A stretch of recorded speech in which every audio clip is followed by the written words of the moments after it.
Operación pijama de corazón, zapatillas violeta, bata de lunares. Extraordinario, que sae do que é normal e habitual. A súa capacidade de recuperación é extraordinaria. Pois agora que o dis, dixo Úrsula. Que queredes dicir? Que estades insinuando? Por que ia andar? Preguntou Xuño. Non están dicindo nada, só que anda despistada, reláxate, suxeriu Priscila. Non, Priscila, si que estamos dicindo algo. Rita, anda moi despistada estes días. Iso é o que estamos dicindo, insistiu Clara. Bueno, comezou a dicir Úrsula.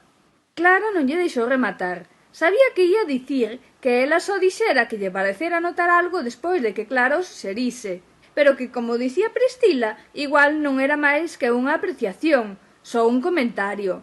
Clara tiña a paciencia xusta, e con Úrsula era pouca. Bueno, con Úrsula era pouca de todas. Gustáballe posicionarse.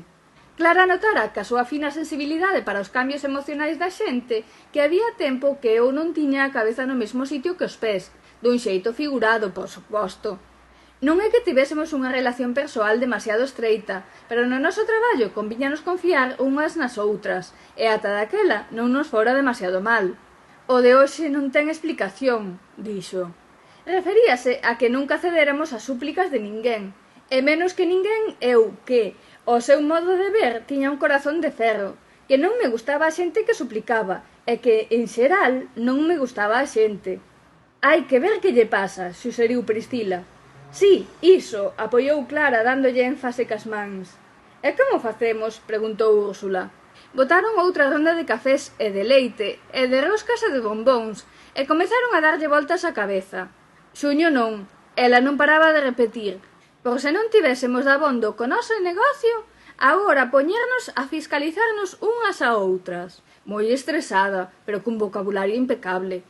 Sobre a mesa caeron varias ideas, pero todas pasaban por ter unha sutil conversa comigo para averiguar os motivos do meu estado de ánimo, e como non tiñamos por costume, non aceptaron como sutil ningunha das súas ocorrencias. Igual deberíamos coñecernos algo máis, suxeriu Priscila. Miraron a todas dicíndolle que sí, pero que non era o momento. Ela non lles fixo caso e seguiu dicindo en voz alta todas as cousas que facía cas compañeiras do traballo e que deberíamos facer nós. Porque, ao fin, xa levábamos un tempo xuntas e case nin sabíamos cantos anos tiñamos, que non era de moita importancia para o negocio, pero eran datos que en calquera momento poderíamos precisar como a daquela, no mellor dos casos. Noutros poderíamos precisar ese tipo de información como comprobación de seguridade. Se é que estamos moi verdes, dixo Xuño. Bueno, sí, tende razón, pero aínda estamos a tempo, dixo Clara mentre sacaba un papel do peto. Non escribas nada, ordeou Úrsula. E en voz alta dabondo para que só elas escoitasen, foron dicindo cada en seu aniversario.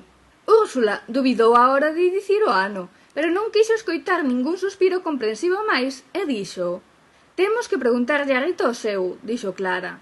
E desatouse un gran debate, porque, aínda sabendo a data, igual faltaba moito en que nos ia axudar iso dos aniversarios co do despiste de Rita?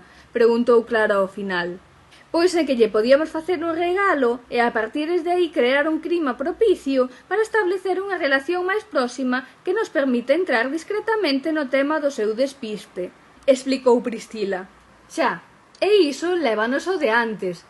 Igual falta moito, berrou Clara. Era unha idea, dixo Priscila riéndose da mesa. Podíamos facer un amigo invisible e regalarlle algo con transmisor para... Comezou a dicir Xuño. Transmisores non, tía, que non los pilla, soltou de novo Clara. Pois daquela, algo que nos poidamos tocar para percibir as súas vibracións, dixo Xuño case rendéndose. Oh, meu Deus! Exclamaron as tres á vez. Esa é a idea máis grande que nunca persoa algún ativo desde que alguén se lle ocorreu usar unha malla das laranxas para facer unha esponxa esfoliante, dixo Clara emocionada sen respirar. Sí, tía, apoiou Úrsula. Ah, que sí, sorriu Priscila. Xuño dubidaba, temendo que a estivesen vacilando. Non era normal que a ela se lle ocorrese algo tan brillante, algo que lle gustase a todas. E o peor de todo era que aínda non sabía que era iso tan extraordinario que se lle ocorrera que se podía comparar co de convertir a malla das laranxas nunha esponxa esfoliante. A